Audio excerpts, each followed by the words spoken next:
আসসালামু আলাইকুম। আজকে আলোচ্য বিষয় আমরা কিভাবে পবিত্র হব। আল্লাহ নবী পাক সাল্লাল্লাহু তাআলা আলাইহি সাল্লাম কোনো একদিন সাহাবীদের বললেন, তোমরা যখন নামাজে যাও তার আগে তোমরা কি করো? সাহাবীরা বললেন,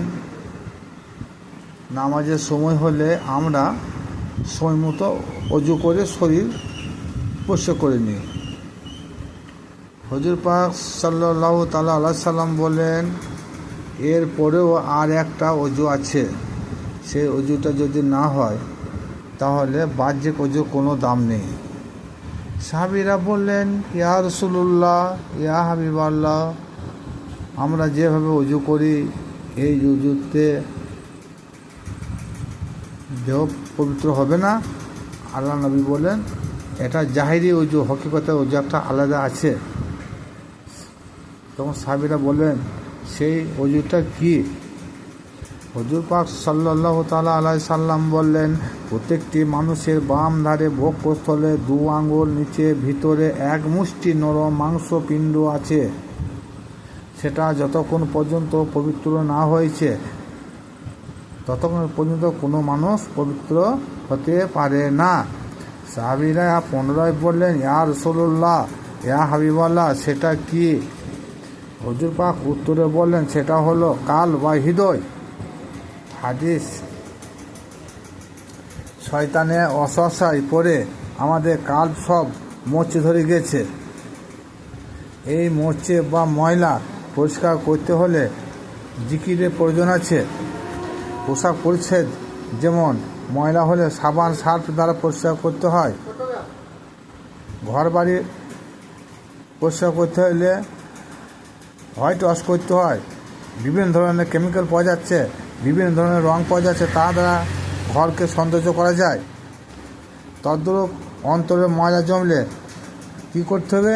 অন্তরে ময়লা জমলে তেল সাবানে পরিষ্কার হবে না, কোনো রঙের দ্বারা পরিষ্কার হবে না।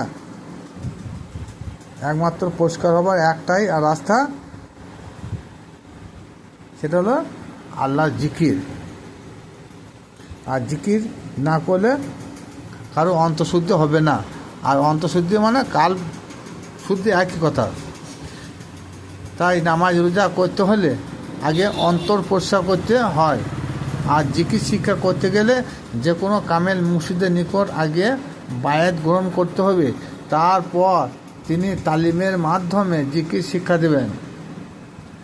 নামাজ মুসলমানের শ্রেষ্ঠ ইবাদত, কিন্তু হুজুর পাক সাল্লাল্লাহু তাআলা আলাইহি সাল্লাম বললেন, লা সালাতি ইল্লা বি হুজুরিল কালব, অর্থ হুজুরি কাল ব্যতীত কারো নামাজ সিদ্ধ হবে না। কিন্তু হুজুরি কাল আমাদের হয় না। আমরা কি মুখস্থ বিদ্যা, পুঁথিগত বিদ্যা, অনর্গল সালাতে দাঁড়িয়ে বিভিন্ন ধরনের কোরআনে আয়াত পাঠ করে থাকি, কিন্তু কালটা হুজুরি কাল আমাদের হয় না। যেটাকে হুজুরি কাল বলা হয়েছে এটা হচ্ছে হাদিস শরীফ। আজ দুনিয়াদারির মহব্বতে আমাদের দিল শক্ত ও মরচি ধরে গেছে। তাই আমাদেরকে সঠিকভাবে আল্লাহর ইবাদত করতে হলে পীর ও মাশায়েখ নিকট তালিমের প্রয়োজন আছে। তাই কুরআন শরীফে অনেক জায়গাতে আল্লাহ পাক রব্বুল আলামিন বলেন, যার ওলি ও মুর্শিদ নাই সেই ব্যক্তি পথভ্রষ্ট। অনেক আলেম ওলামায় বলেন যে মা বাপ শ্রেষ্ঠ পীর, কিন্তু আমি এটা অমাননা করতে পারি না।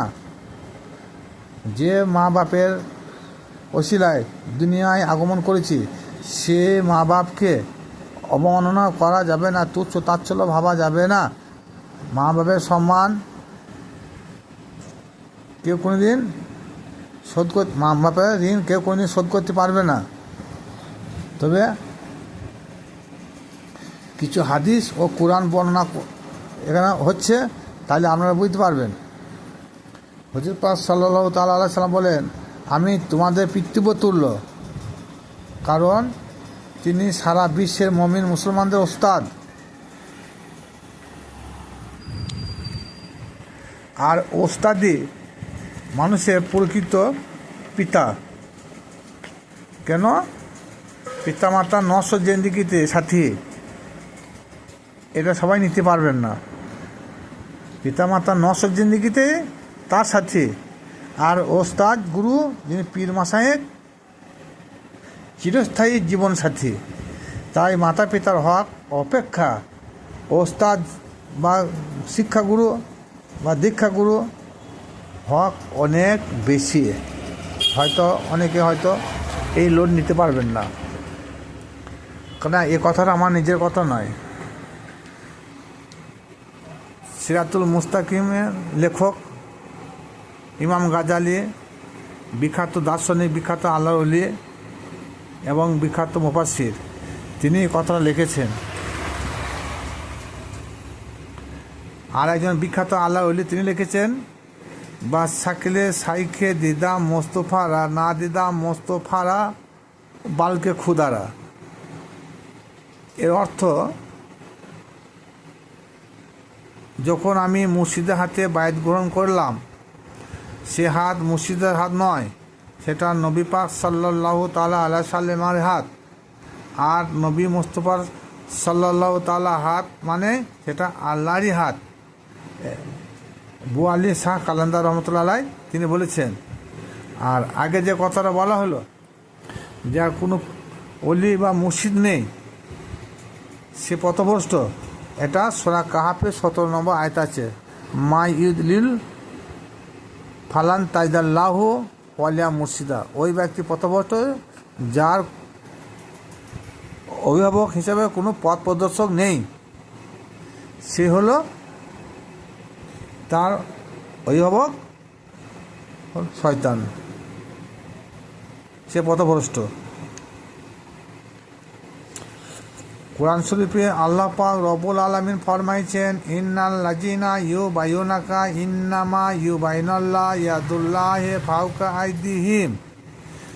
এই আয়াতটা সূরা আল ফাতিহা 26 পারা আয়াত নম্বর 10।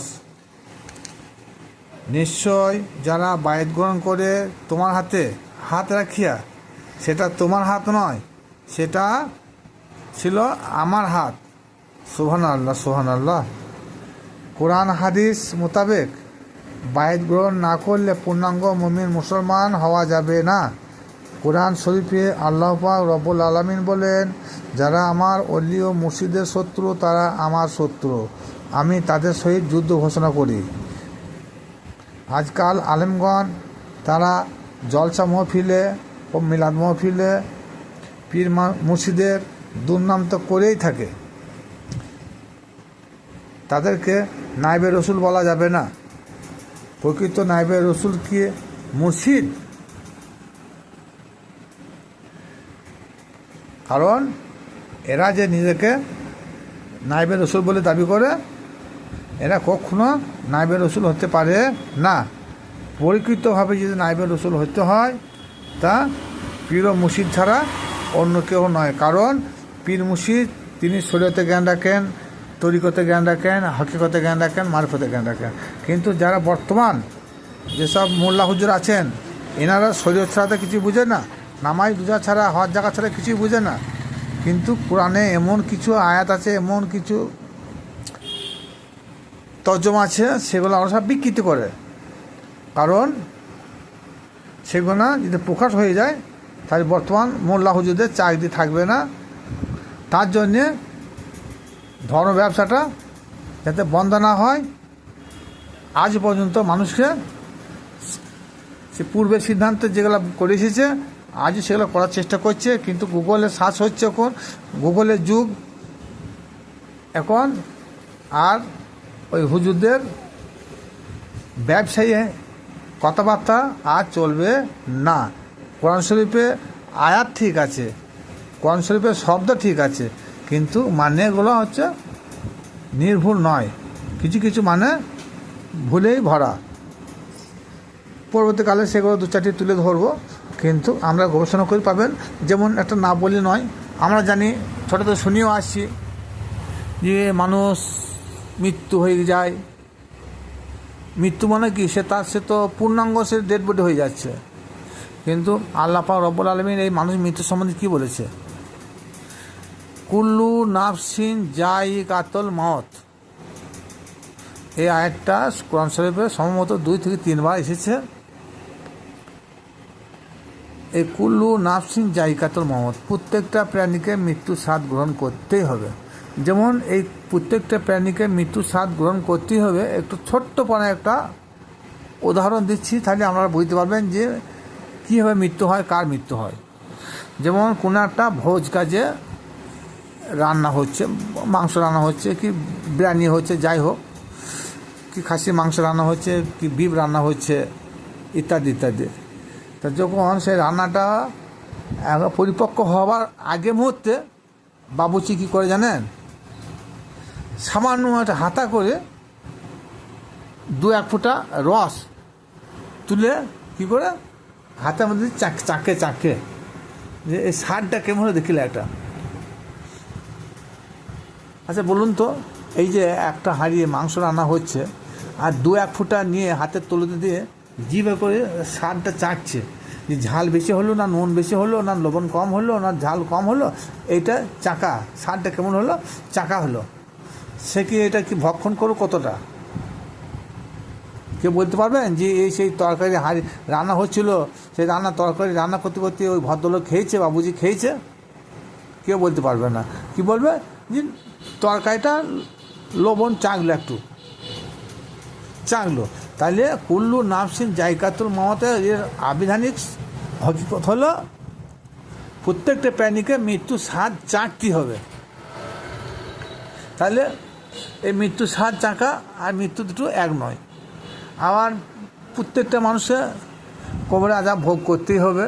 কিন্তু ছোটো থেকে আমরা আজ পর্যন্ত যাহা শুনিয়ে আসছি, হ্যাঁ, সে আযাবটা আজও সত্য নয়। কিন্তু কবরে আযাব আমি মিথ্যা প্রমাণ করতে পারবো না। কবরে আযাব সত্য, কিন্তু মোল্লা হুজুরা যে কবরে আযাবটা এতদিন আমাদের শুনিয়ে এসেছে, সেটা সম্পূর্ণই মিথ্যা বা নয়টি ছাড়া অন্য কিছু নয়। এটা একটা ধর্ম ব্যবসায়ী প্রথা। দ্বিতীয় কথা, মানুষ কোরআন শরীফ পড়লে প্রত্যেকটি শব্দের 4টি করে, প্রত্যেকটি শব্দের যদি 4টি অক্ষর থাকে 4,40 নেকি হবে। তার মানে একটা শব্দের মধ্যে যদি 4টি অক্ষর থাকে, তা সে 4টি অক্ষরের 4,40 নেকি পাওয়া যাবে। যেমন আলিফ লাম মিম, আলিফে 10টা নেকি, মিমে 10টা নেকি, লামে 10টা নেকি, 30টা নেকি। আমি এখানে বলতে চাইলাম, প্রত্যেকটা অক্ষরে যদি 10 টাকা নেকি পাওয়া যায়, তাই শয়তান লিখতে গেলে 4টি শব্দ ব্যবহার হচ্ছে। তাহলে শয়তান লিখতে গিয়ে 4টি শব্দ ব্যবহার হচ্ছে, 4টি অক্ষর ব্যবহার হচ্ছে। তাহলে এই শয়তান নাম করলে কি আমি 4,40 নেকি পাবো? একটু চিন্তা করবেন। আবু জেহেলের নাম রয়েছে, ফিরাউনের নাম রয়েছে, আবু লাহাবের নাম রয়েছে, নমরুদের নাম রয়েছে। এই যে এক একটা নামে 4টি-5টা করে অক্ষর রয়েছে। তাহলে আবু জেহেল, আবু লাহাব, এইগুলো যদি বারবার বলা হয়, তাই আপনি কি নেকি পাবেন? তাহলে ওই যে মোল্লা হুজুরা বললেন যে কোরআনের যতগুলো আয়াত আছে প্রথম থেকে শেষ পর্যন্ত, প্রত্যেকটি আয়াতে যে এক একটা অক্ষর যদি পাঠ করা হয়, তাহলে 10 টাকা নেকি পাওয়া যাবে। এটা মানুষে বানানো হয়েছে। আল্লাহ রসুল কথা বলেন নাই। এগুলো মানুষকে ধোঁকা দিয়ে নিজেদের ব্যবসা প্রসার বৃদ্ধি করার উদ্দেশ্য, তাছাড়া অন্য কিছু নয়। জান্নাম সত্য, জান্নাত তো সত্য, জাহান্নামও সত্য। কিন্তু জান্নাতে যে আযাবের কথা বলা হয়েছে, জাহান্নামে আযাব সত্য, কিন্তু যে আগুনের কথা বলা হয়েছে সেটা, সে আগুন রূপক ভাষা, হকিকতে সে আগুন আলাদা। জান্নাতের যে খাদ্যদ্রব্য বর্ণনা করা হয়েছে সেটা রূপক ভাষা, হকিকতে তার মানে আলাদা। জান্নাত মরার পরে নয়, জান্নাত মরার আগেই আছে। জাহান্নামও তদ্রূপ। তাই এগুলো হচ্ছে হকিকত। কিন্তু এতদিন আমাদের মোল্লা হুজুরা বলেছে যে কবরে যাবি, তারপরে কবরে হিসাব নিকাশ দিবি, ছাওয়াল যাওয়া হবে, ময়দা পিসা হবে, জিভ বেরিয়ে যাবে, সাপ আসবে, এগুলো সবই হাদিস দ্বারা বানানো তৈরি করা হয়েছে, কোরআনের আয়াতের সঙ্গে সাংঘর্ষিক। কোরআন শরীফে আল্লাহ পাক রব্বুল আলামিন এ কথা বলে নেয়। কোরআন শরীফে আল্লাহ সমস্ত কথা তিল তিলভাবে বর্ণনা করলো, কিন্তু হাদিস দিয়ে আপনাকে জীবন ধারণ করতে হবে কেন? আমাকে জীবন ধারণ করতে হলে আল কোরআন আমাদের মানব কল্যাণের একমাত্র জীবন বিধান। তাহলে হাদিসটা, হ্যাঁ কিছু কিছু হাদিস আছে মানতে হবে, কিন্তু বেশিরভাগ হাদিস মানার উপযোগী নয়। সে বেশিরভাগ হাদিস মানতে গেলে কোরআনের সাংঘর্ষিক হয়ে যাচ্ছে। তো এরকম অনেক আয়াত আছে। যাই হোক, ভিডিও বড় হয়ে যাচ্ছে, বড় করবো না। তাহলে এখন আমাকে বুঝতে হবে যে পবিত্র কীভাবে করা যায়। পবিত্র অজু করলে পবিত্র হওয়া যায় না, শরীর পরিষ্কার হওয়া যায়, কিন্তু হকিকত অজু আলাদা আছে। আর একটা অজু আছে পীর মুর্শিদের কাছে যখন আপনি বাইরে হয়ে যাবেন, তখন সেইটা সব থেকে হকিকত বড় অজু এবং পবিত্র। কারণ যার কাছে বাইত হন তিনি হচ্ছেন রসুল। আর আল্লাহ পাক রব্বুল আলামিন সূরা বাকারায় 151 নম্বর আয়াতে বলেছে, যখন তোমরা রসুলের হাতে বাইত গ্রহণ করবে, তখন সেই রসুল তখন তোমাদেরকে পবিত্র করবে বা পরিশুদ্ধ করবে। তাহলে এই পরিশুদ্ধ কে করছে? রসুল করছে। আর পানি দ্বারা পরিশুদ্ধ হতে পারে না। এই রসুল কী শিক্ষা দিবে? কোরআন আয়াত শিক্ষা দিবে, কিতাব শিক্ষা দিবে, হিকমত শিক্ষা দিবে, তাগুত বর্জন করার শিক্ষা দিবে, আর অজানা তথ্যকে জানিয়ে দিবে। এই অজানা তথ্য কি? ওটাই তো একটা গায়েবী খবর। আর মোল্লারা কি বলে যে নবীর জন্য বলে যে না, তিনি গায়েব জানেন না। অজানা তথ্য যারা কোরআন হাদিসে পাওয়া যায় না, জানা যায়নি, সেই সব জিনিসগুলোকে জানা যাবে কার মাধ্যমে? আপন রসুলের মাধ্যমে। যাই হোক, ভিডিও খুব বড় হয়ে যাচ্ছে, মানুষ বেশি বড় ভিডিও শুনতে চায় না, খুব সংক্ষিপ্ত আলোচনা করলাম। ভিডিওটা শোনার পর লাইক ও শেয়ার করবেন।